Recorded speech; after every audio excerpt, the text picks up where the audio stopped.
Assalamualaikum warahmatullahi wabarakatuh.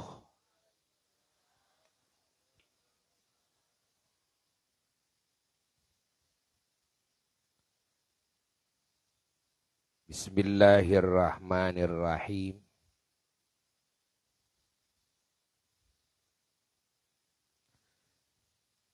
Alhamdulillahi rabbil alamin. Wa afdhalus salati wa atammut taslimi ala sayyidil awwalina wal akhirin. Sayyidina wa nabiyyina wa maulana Muhammadin wa ala alihi wa sahbihi ajma'in. Wa la hawla wa la quwwata illa billahil aliyyil azim. Amma ba'du. Faya ibadallah, usikum wa nafsi bitaqwallah, faqad fazal muttaqun. Para jamaah yang mulia dan segenap para mustami'in mustami'at dimanapun berada, terkhusus Sahibul Bait, Bapak Dayat Duriat dan juga istri Ibu Rela Rohayati dan Ananda Rendi Iswara, Nenden dan Adriano Nur Hidayat dan Dimas Saputra yang sangat Buya doakan semuanya dan sangat Buya cintai. Sebelum kita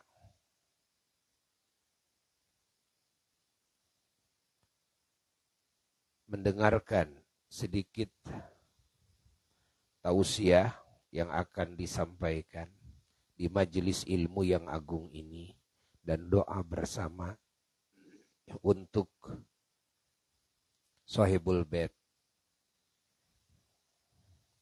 juga untuk kita bersama, maka Buya mengajak membacakan dulu Fatihah untuk semua arwah para pahlawan kemerdekaan Republik Indonesia. Semoga beliau-beliau semua di alam kuburnya ditempatkan oleh Allah di taman-taman surga. Jika ada kesalahannya, semoga diampuni oleh Allah. Jika ada kekurangannya, semoga ditambali oleh Allah. Dan segala amal solehnya, imannya, Islamnya, dan pengorbanannya di dalam mewujudkan kemerdekaan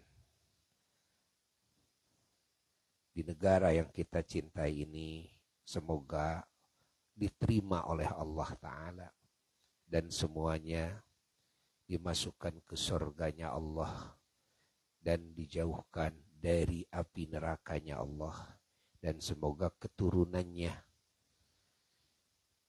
sampai akhirnya oleh Allah Ta'ala dijadikan ahli keselamatan, ahli kebahagiaan, ahli kemuliaan, ahli keberuntungan di dunia dan di akhirat, dan juga dijadikan para pejuang-pejuang setelah leluhurnya dalam memperjuangkan segala nilai-nilai kebaikan. Ila arwahi para pahlawan kemerdekaan Republik Indonesia, minal mu'minina wal mu'minat wal muslimina wal muslimat, annallaha yaghfiru lahum wa yarhamuhum wa yu'li darajatihim fil jannah, syai'ul lillahi lahumul fatihah.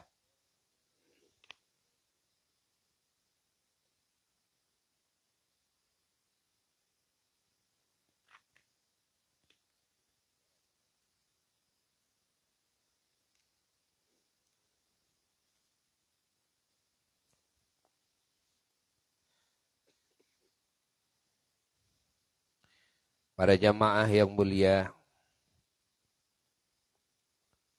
di majelis ilmu ini dan di majelis zikir, sholawat dan doa, juga majelis silaturahmi di antara kita.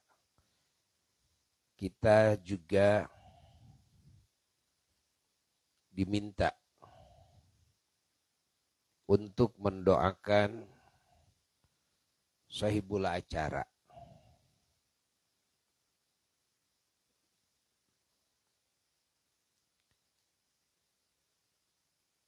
yaitu dengan diangkatnya Ibu Relah Rohayati sebagai anggota dewan dari Gerindra yang sebentar lagi ya akan siap terjun mengawal undang-undang, mengemas undang-undang, dan juga menerapkan undang-undang dan mengawasi kinerja pemerintahan Kabupaten Sumedang ini, dan juga mewakili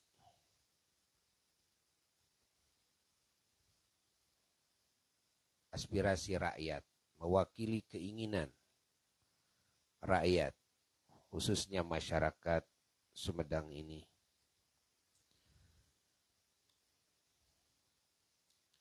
Tentunya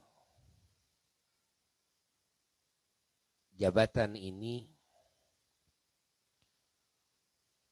di satu sisi wajib kita syukuri.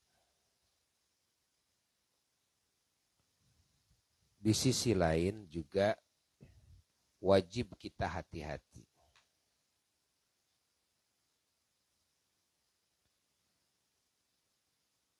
Kenapa jabatan kita wajib kita syukuri? Dikarenakan jabatan sebagai anggota dewan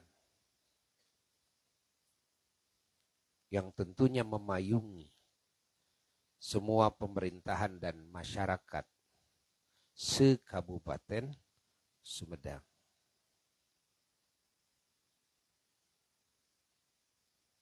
Jika kita bekerja untuk membangun seorang saja dari masyarakat Sumedang ini, membangun kesejahteraannya, perekonomiannya,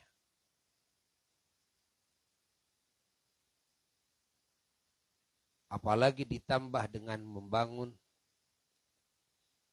pendidikannya, apalagi ditambah dengan membangun kesehatannya, apalagi ditambah dengan membangun keamanannya, kedamaiannya, kerukunannya di masyarakat Sumedang ini, apalagi kalau ditambah dengan membangun nilai-nilai iman, nilai-nilai ketakwaan, nilai-nilai al-akhlakul karimah, nilai-nilai amal soleh, nilai-nilai kalimat thayyibah. Jangan sekian ratus ribu, apalagi sekian juta, ini berbicara seorang saja. Maka pahalanya itu luar biasa. Ini pahalanya luar biasa. Karena Allah Subhanahu wa ta'ala dalam banyak ayat-ayat Quran dan Rasulullah sallallahu alaihi wasallam, beliau bersabda dalam banyak hadis-hadisnya memerintahkan kepada kita sebagai hamba-hamba Allah yang beriman Dan Nabi kita pun memerintahkan kepada kita sebagai umatnya yang beriman agar membangun keamanan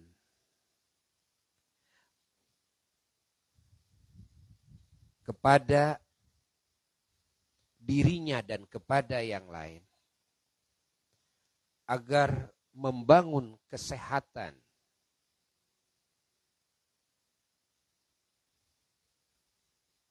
baik kesehatan jasmani maupun kesehatan akal. Bahkan sampai kesehatan batiniyah, kesehatan hati dari seluruh sifat-sifat hati yang tercela. Dan Allah dan Rasulnya sallallahu alaihi wasallam memerintahkan kepada kita agar kita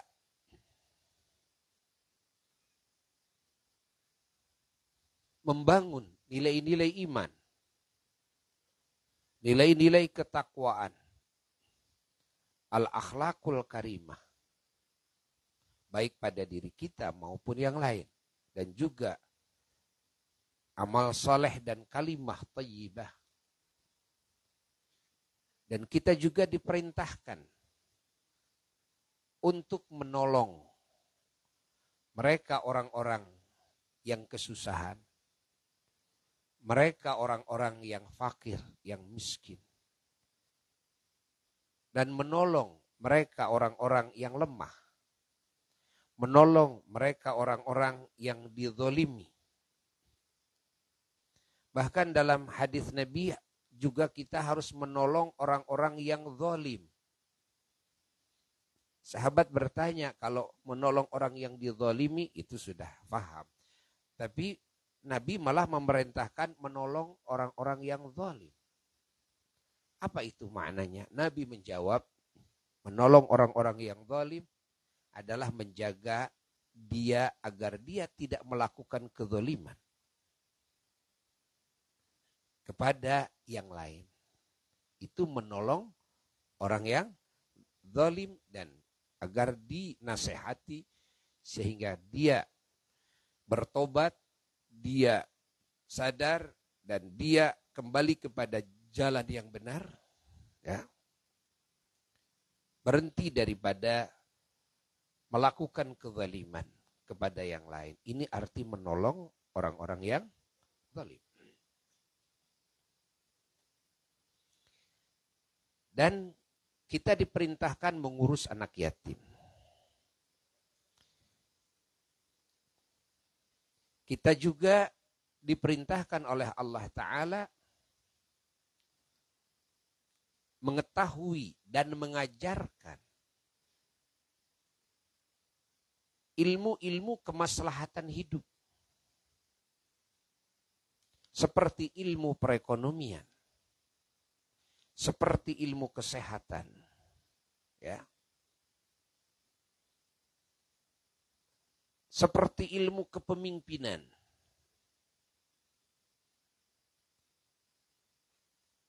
Ilmu kasab, mencari rizki yang halal. Itu sudah diajarkan oleh Allah dalam Quran.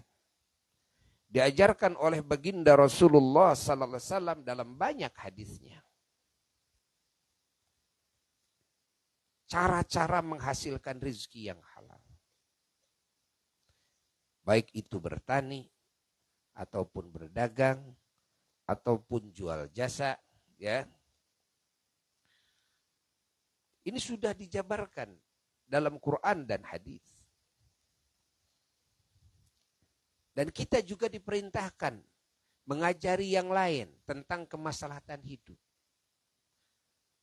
Suami diajarkan mendidik istrinya tentang ilmu keimanan dan ketakwaan dan tentang ilmu kemaslahatan hidup.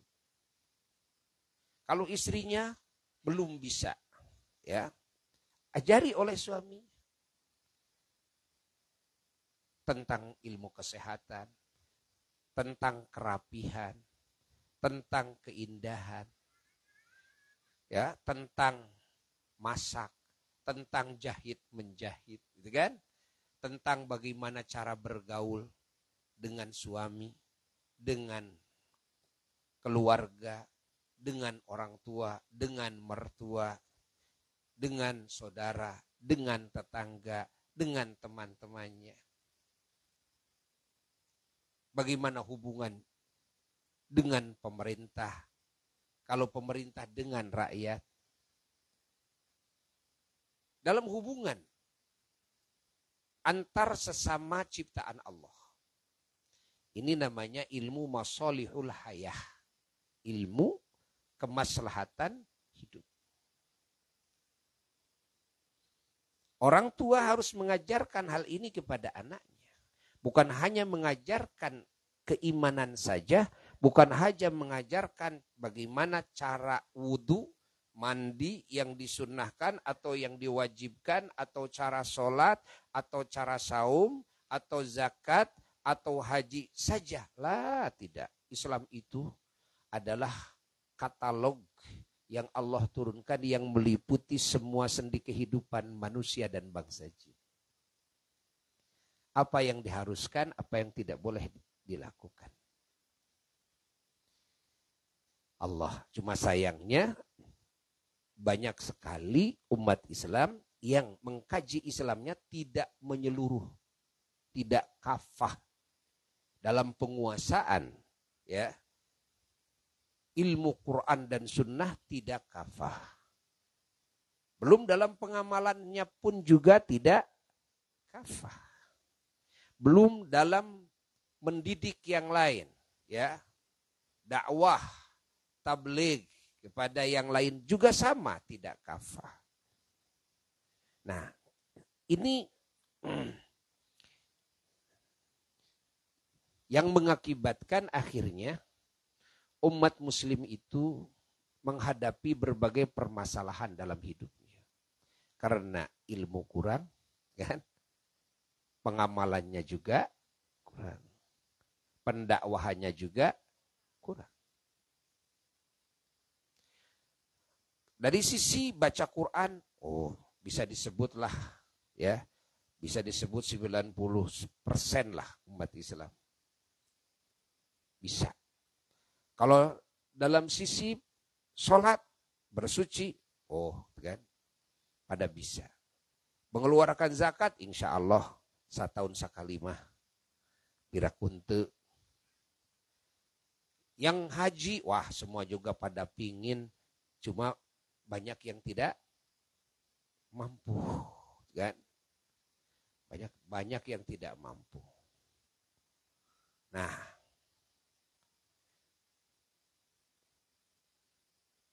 dalam hal ini seperti itu. Wirid-wirid banyak yang bisa. Baca sholawat banyak yang bisa. Dikir-dikir banyak yang bisa. Namun pertanyaannya apakah ilmu Quran dan ilmu sunnah itu hanya sebatas berbicara tentang itu saja? Nah, tidak. Tidak. Seperti yang tadi Buya katakan, ilmu Islam itu meliputi segala sendi kehidupan. Sehingga menjawab seluruh permasalahan manusia dan bangsa jin dan lingkungannya, ya, baik dalam kehidupan di dunianya mereka maupun permasalahan nanti di alam kubur, maupun permasalahan nanti di akhirat, dijawab semuanya oleh Islam. Islam menjawab artinya dijawab oleh Allah dan Rasulnya. Sallallahu alaihi wasallam. Tidak ada satu permasalahan pun di manusia dan bangsa jin yang terlewat jawabannya, gak ada. Karena ilmu Quran adalah wahyu Allah. Dan Allah Ta'ala yang menciptakan manusia. Yang mengatur kehidupan manusia. Baik di dunia maupun di alam kubur maupun di akhirat kelak. Lalu siapa yang maha tahu kepada apa yang dibutuhkan oleh manusia, oleh bangsa jin, oleh ciptaannya. baik dalam kehidupan di dunia maupun di kubur maupun di akhirat, selain Allah, adakah yang maha tahu? Tidak mungkin ada. Pengetahuan manusia sangatlah terbatas. Tapi pengetahuan Allah meliputi semua ciptaannya. Allah maha tahu apa sih yang dibutuhkan.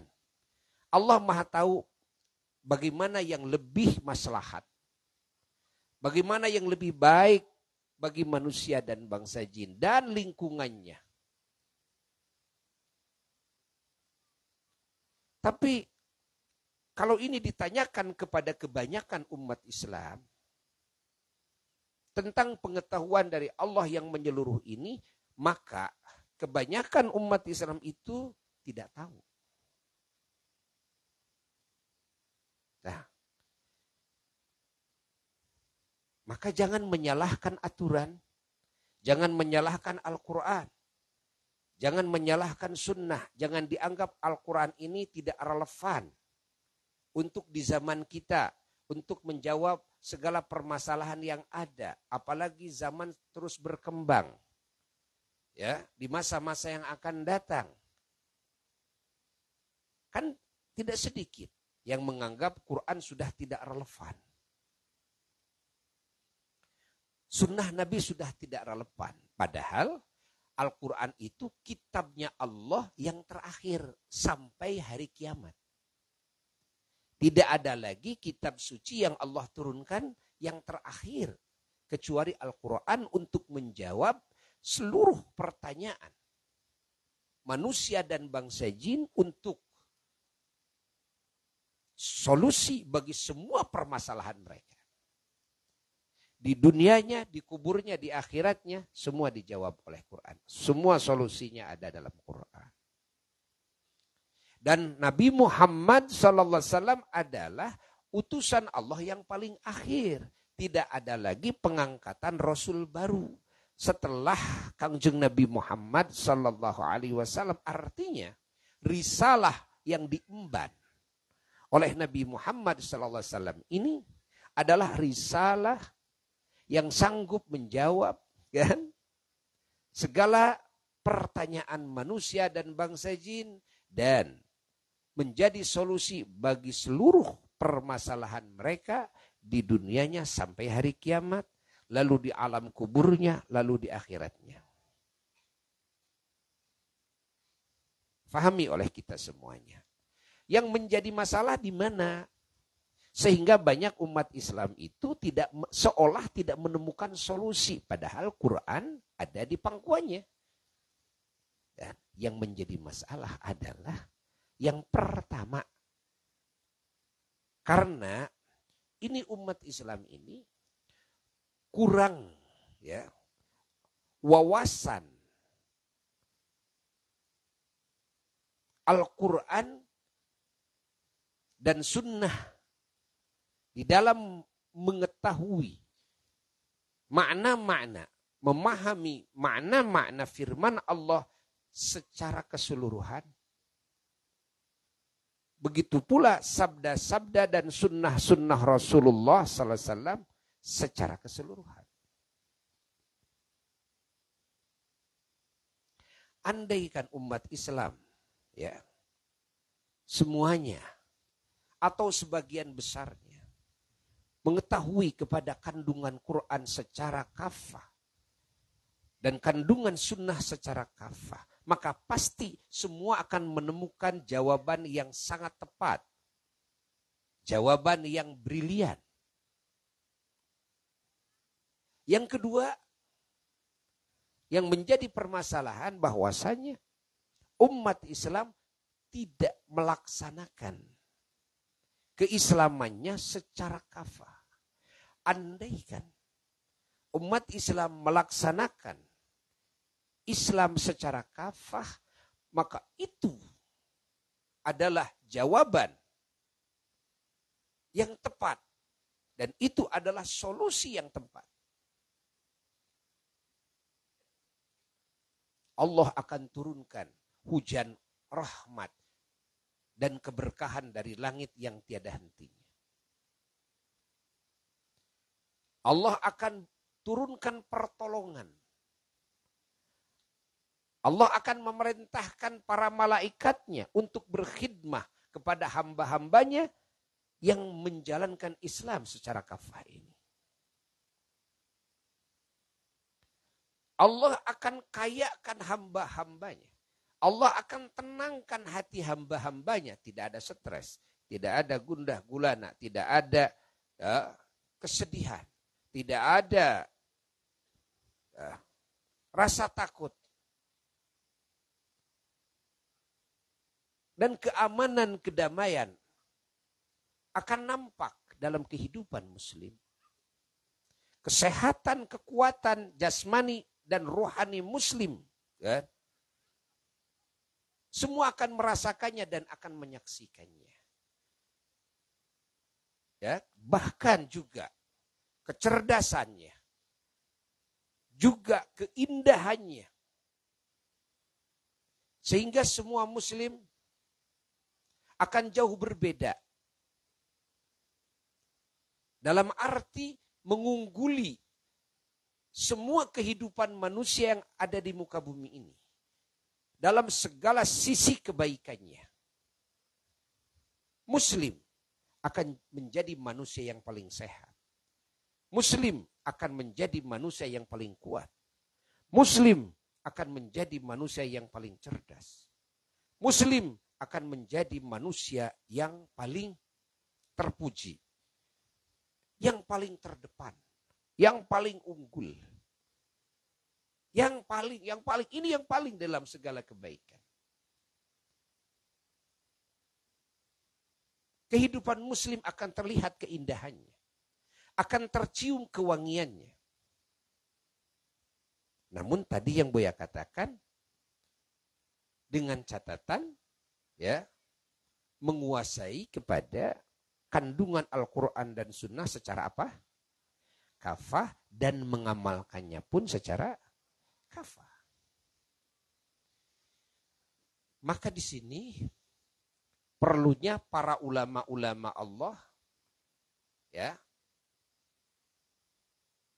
yang sudah menguasai kandungan Quran dan Sunnah secara kafah, mengajarkan dengan serius kepada umat ini, berjuang terus agar umat ini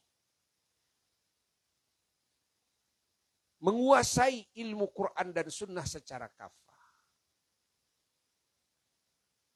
Tidak hanya membimbing dari sisi bacaannya saja, ya, atau hafalannya saja, tapi secara kafah itu segalanya. Dan juga para ulama-ulama Allah ini membina, mentarbiyah umat ini dalam pengamalannya secara kafah pula. Dan memberi contoh kepada umat ini dengan amaliyahnya, dengan akhlak mulianya, dengan sunnah-sunnah Nabi yang dijalankan oleh para ulama dalam segala sisi, dalam segala sendi kehidupannya, dari mulai bangun tidur sampai tidur kembali. Agar umat ini bisa lebih gampang mengamalkan sunnah secara kafah ketika ada apalagi banyak uswah hasanah di diri para ulama. Tidak hanya ceramah ulama. Tidak hanya tausiah atau perintah guru kepada murid. Tapi murid dan umat, ya, perlu menyaksikan uswah hasanah, yakni suri toladan yang nyata. Dalam gerak-geriknya, dalam kehidupannya. Ini juga merupakan permasalahan, ya. Dan juga kita umat, agar semuanya umat Islam ini betul-betul semangat dalam mengaji kepada ulama. Semangat di dalam mengkaji kandungan Quran dan Sunnah sampai bisa menguasai secara kafah dan semangat di dalam mengamalkannya secara bertahap. Karena tidak mungkin sekaligus. Mengamalkan sunnah-sunnah Rasulullah Sallallahu Alaihi Wasallam tidak bisa sekaligus. Ini butuh proses dan butuh penguat. Selain pembimbing. Kalau pembimbing nomor satu, harus punya guru umat ini. Gurunya harus ulama yang menjadi uswah hasanah dalam segala hal. Yang keilmuannya sudah kafah tadi. Dan sudah mengamalkan kepada Quran dan Sunnah secara kafah. Kan? Itu nomor satu. Bimbingan guru. Ya. Kalau sudah menemukan guru seperti itu, pegang sampai mati. Jangan dilepas. Jangan dijauhi lagi. Ya. Lalu diperlukan adanya penguat. Siapa penguat itu? Pendukung itu. Diperlukan juga orang tua yang soleh. Pengawasan orang tua. Contoh dari orang tua. Ya. Nasihat dari orang tua. Arahan dari orang tua. Dan diperlukan pula di sini sebagai pendukung adalah dari pemerintah yang soleh. Di sini perlunya kita kan, memilih dan mengangkat orang yang akan memimpin di daerah kita masing-masing itu dilihat dari sisi kesolehannya, bukan sekedar dilihat dari sisi kecerdasannya dalam ilmu masolihul hayah, ya, tapi juga dilihat dari sisi kesolehannya. Para pemimpin itu harus menjadi uswah hasanah bagi rakyatnya. Jika tidak, ada peribahasa, guru kencing berdiri, murid kencing berlari. Ya. Karena pemerintah itu ibarat guru. Akan dilihat terus oleh rakyatnya.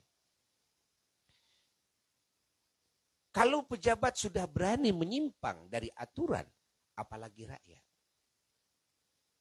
Kalau pejabat sudah berani maling, bahkan malingnya juga teun-eunan cek orang Sunda.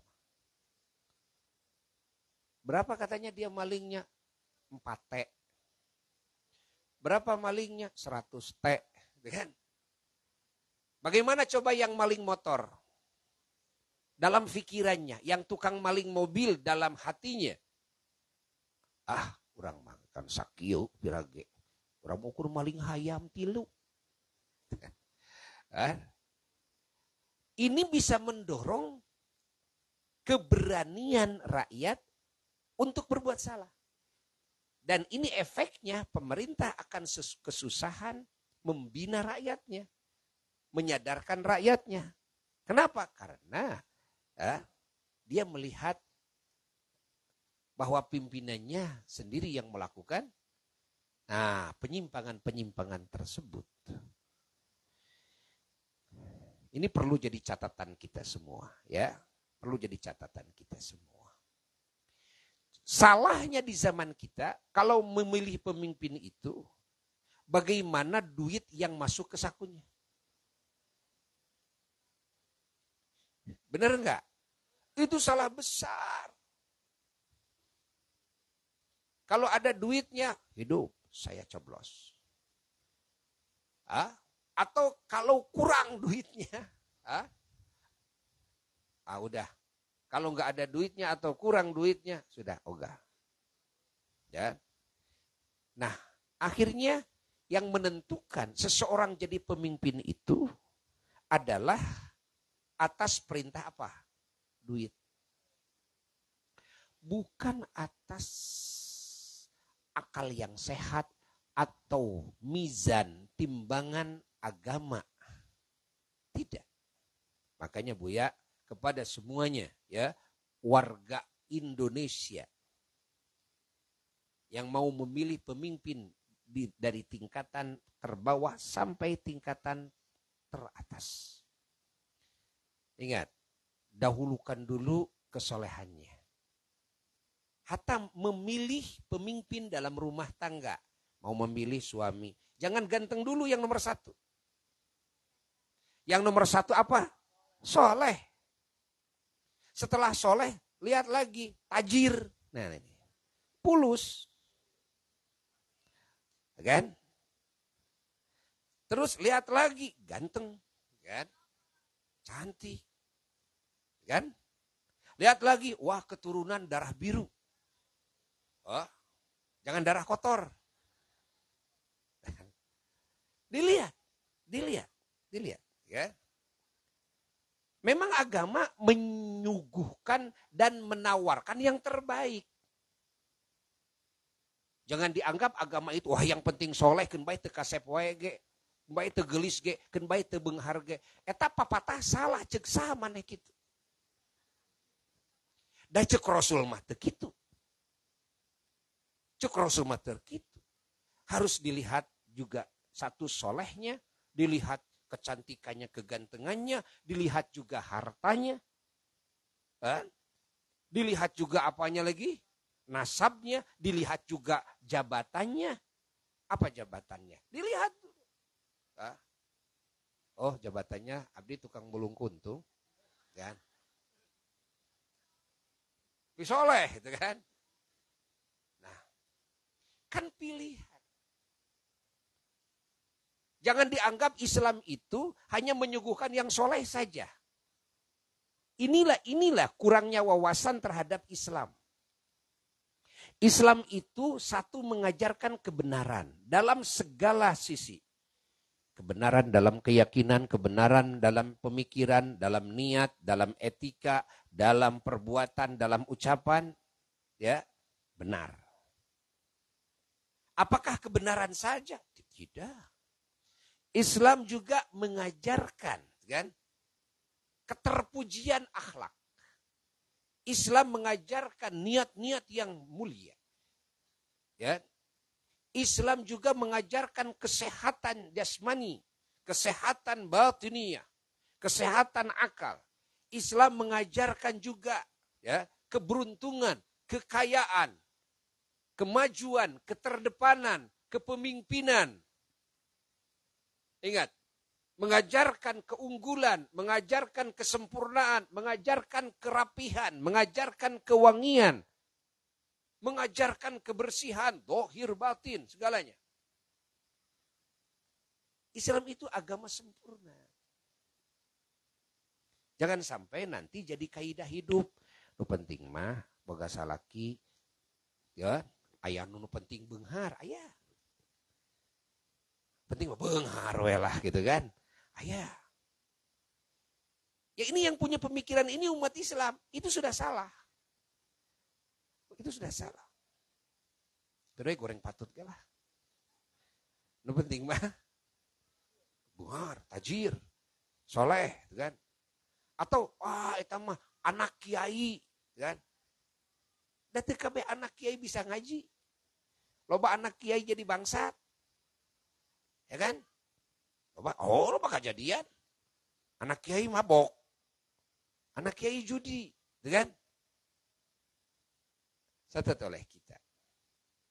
Islam mengajarkan kesempurnaan dalam segala sisi. Cuman kalau ternyata susah wae dan kita tidak bisa sabar menunggu yang sempurna, nah yang terpenting pilih gitu kan satu kesolehan. Kumaha ieu kasep tajir, ya. Tajir heula. Naon sabab dangke mah moal diletakan kasepna. Musing kasep antara ge moal eueuh duitan mah. Ya kan? Ini diperlukan soleh dan tajir gitu. Ari teh dengan dua ieu teh buluna teh, gitu kan? Ngan dua ieu teh gitu kan. Kan biasana mah kan pancawarna. Pancawarna. Pan manuk ge nu alus teh pancawarna. Ucing nu alus pancawarna. Satu pancawarna teh warna ketakwaannya, kesolehannya. 2, kekayaannya. 3, kegantengannya, itu kan? Kecantikannya. 4, nasabnya. 5, jabatannya. Itu namanya pancawarna. Aripek teh warnana teh. Da geuning hese wae ngadagoan nu pancawarna. Aya gitu kan sawareh warnana teh 2 warna. Yang penting di dalamnya ada soleh aja. Lalu tambahin yang lebih penting lagi. Naon? Fulus. Tajir. Catat ke orang. Ya. Keurelah, keun bae kana rupa rada goreng patut mah peureum we peureum. Poe kana listrikna keun bae larang.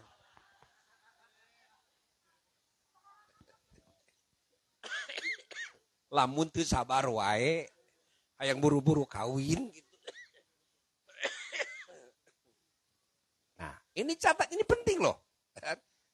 Buya sih gak bercanda, padahal gitu. Nah, ya.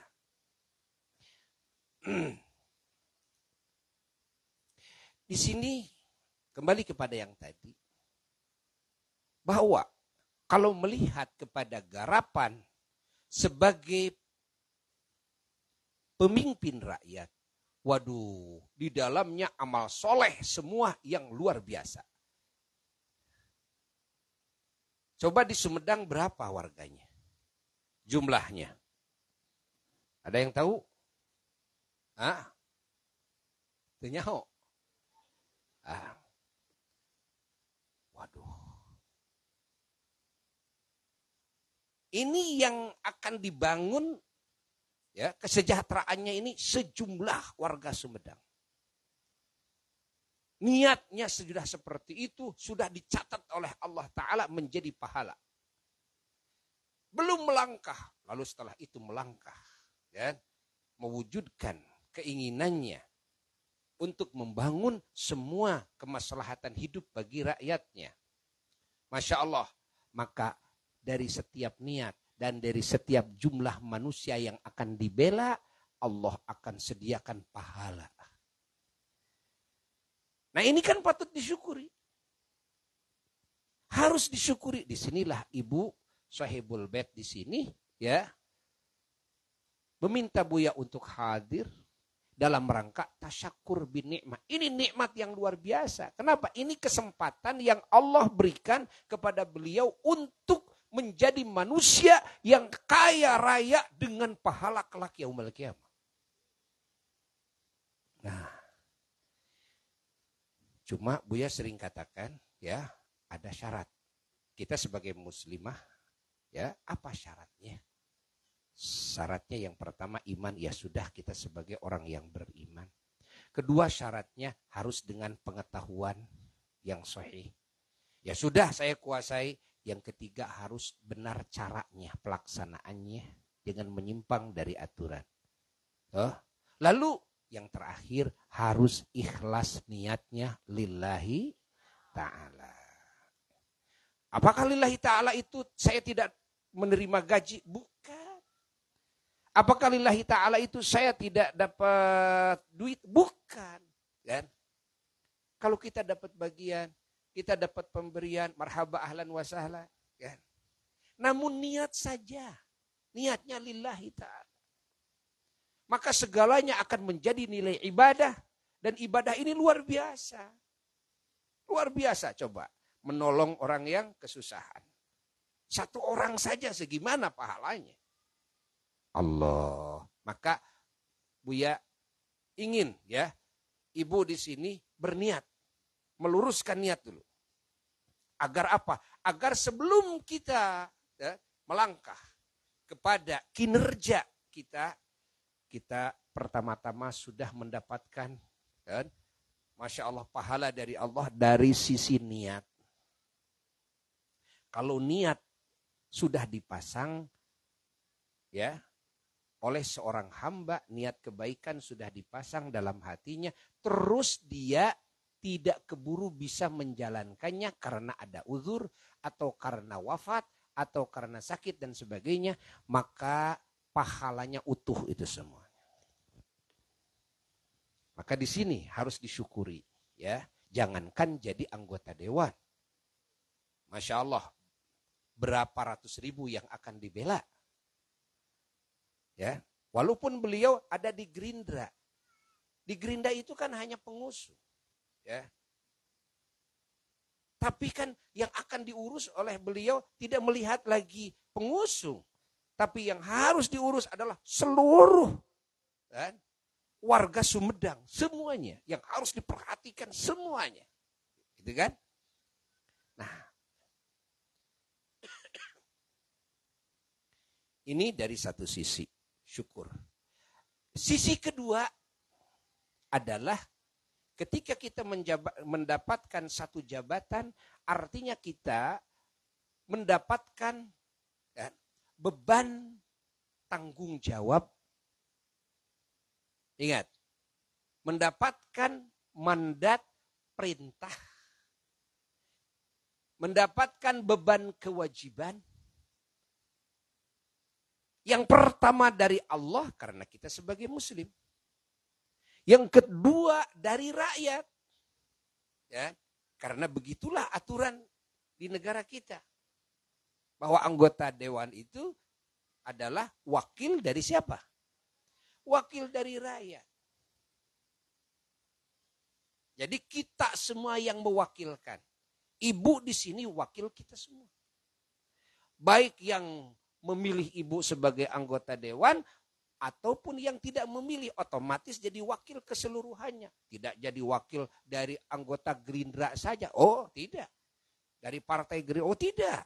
Tapi menjadi wakil dari semua warga Sumedang ini. Karena sekupnya kabupaten. Ya. Perlu dicatat oleh kita. Artinya bagaimana? Artinya kalau ini merupakan ya kewajiban yang harus dijalankan. Jika tidak dijalankan dengan benar, maka di situ kita menghadapi ancaman yang besar. Yang pertama ancaman dari Allah. Yang kedua ancaman dari semua warga yang tidak dipenuhi kebutuhannya. Di dunia umpamanya tidak diancam, tidak tidak dituntut. Tapi kan nanti Allah akan menyediakan persidangan. Siapa yang punya hak dan haknya tidak dipenuhi oleh orang yang punya kewajiban terhadap dirinya, maka semua akan diadili oleh Allah. Di hadapan Allah agar harus membayar. Harus menanggung resikonya. Allah. Membayar dengan apa? Membayar dengan amal solehnya kalau ada. Kalau tidak ada atau habis amal solehnya, yang harus dibayar masih banyak, maka kejelekan semua warganya oleh Allah akan dipindahkan kepada orang yang punya hutang itu. Nah, inilah yang harus diperhatikan ya di sisi yang kedua. Makanya Buya tadi katakan, kalau kita mendapatkan jabatan, kita ya, dari satu sisi harus apa? Bersyukur. Nah, yang kedua harus hati-hati. Harus hati-hati. Di sini kita perlu doa. Ya, doa dari keluarga, doa dari guru, doa dari para ulama, doa dari saudara, doa dari tetangga, doa dari orang-orang soleh, dan doa dari semua warga. Ya, kalau kita jadi pejabat, minta didoakan agar bisa menjalankan tugas dengan sebaik-baiknya, agar menjadi nilai pengabdian, agar diwujudkan efek positifnya dari jabatan ya yang didudukinya bagi warga, bagi rakyat ini secara menyeluruh, bahkan bukan cuma di saat kita hidup saja, di saat kita menjabat saja, tapi manfaatnya, barokahnya boleh jadi tiada henti sampai hari kiamat. Nah, ini ya awas ini wawasan ya, keilmuan yang insya Allah ini sangat manfaat bagi siapapun yang ingin mengambil keilmuan ini. Nah, di sini mari kita mendoakan ibu ya, semoga jabatan yang ibu duduki yang merupakan ini anugerah dari Allah, kesempatan dari Allah, semoga menjadi wasilah terwujudnya segala hal yang diridhoi oleh Allah dan diridhoi oleh rakyat ya, yang bisa menjadi solusi bagi segala permasalahan rakyat, yang bisa menghilangkan kesedihan rakyat, kefakiran kemiskinan rakyat, yang bisa mengislahkan ya rakyat yang sedang bersatu, yang bisa merukunkan rakyat yang sedang bertengkar ya, dan bisa menyehatkan rakyat, kesananya menjadi wasilah kesolehan rakyat. Ya. Lalu semoga juga ibu ya dijaga oleh Allah Ta'ala dari satu, godaan setan. Dua, dari kejelekan hawa nafsu. Tiga, dari rayuan dunia. Dan dijaga beliau oleh Allah dari kejahatan makhluk. Dari buruk-buruknya takdir. Semoga Allah melimpahkan rahmat, barokah kepadanya. Semoga Allah Ta'ala membimbing terus beliau kepada jalan yang Allah ridhoi, yang Allah cintai. Ya. Dan juga untuk Bapak. Ya. Bapak ini TNI beliau. Kerja di Kodim, Masya Allah. Beliau menjaga keamanan rakyat, subhanallah. Ini luar biasa. Menjaga keamanan rakyat. Sekarang baru pensiun ya.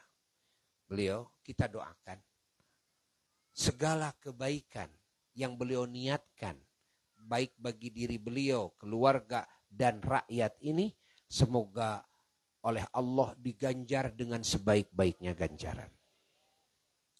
Lalu kalau ada kesalahan, ya namanya manusia kita ini, semoga oleh Allah diampuni kesalahannya. Semoga sisa hidupnya beliau sudah istirahat. Ya, Allah limpahi keberkahan bagi beliau dan keluarganya. Ya, kita doakan. Dan juga kita doakan putranya ini. Beliau bekerja sebagai polisi, ya, yaitu Kang Randy Iswara, ya, di Majalengka, di Polres Majalengka. Kita doakan juga seperti doa buat ibu, ya. Kita doakan. Nah, dan juga ya, buat istrinya ya, dan buat adik beliau ya, yaitu putranya Bapak Dayat, adik Adriano Nur Hidayat, dan adik Dimas Saputra yang sedang sekolah. Mudah-mudahan mendapatkan ilmu yang manfaat. Ya. Mudah-mudahan juga mendapatkan keberkahan dalam hidup. Dan juga pangkat derajat yang tinggi di sisi Allah. Ya, semoga semuanya dipanjangkan umur dengan kesehatannya, keafiahannya, dengan limpahan rahmat dan keberkahan, dengan limpahan rizki dan kenikmatan, dibahagiakan hati semuanya, ditinggikan derajat semuanya, dan dikabulkan hajat-hajat semua yang baik di sisi Allah, dijauhkan dari segala musibah, dari segala bala dan fitnah, dari segala penyakit dan wabah, dari segala kejelekan yang nampak yang samar, ya, dari kejelekan makhluk terutama kejahatan setan, ya, kejelekan bangsa jin dan bangsa manusia dan binatang, dan juga dari musibah-musibah yang disebut dengan musibah alam, ya, yaitu musibah alam itu tetap Allah yang menetapkannya. Allah yang mengkondisikannya. Semoga diselamatkan oleh Allah Ta'ala dan di akhir hayat kita semua, ya, kita semua mendapatkan rizki husnul khotimah. Dan kita mendapatkan syafaat pertolongan dari Nabi kita Kangjeng Nabi Muhammad SAW. Dan kita semua rame-rame seluruhnya dimasukkan ke surganya Allah. Dijauhkan dari api nerakanya.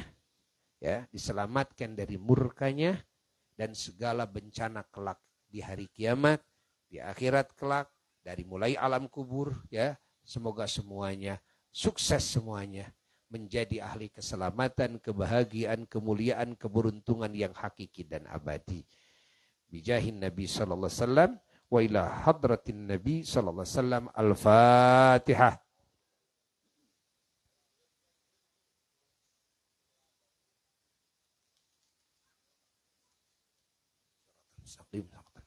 Amin. Dan Buya doakan oleh semuanya. Sekarang Buya mau lari ke Jampang. Ada 2 jadwal.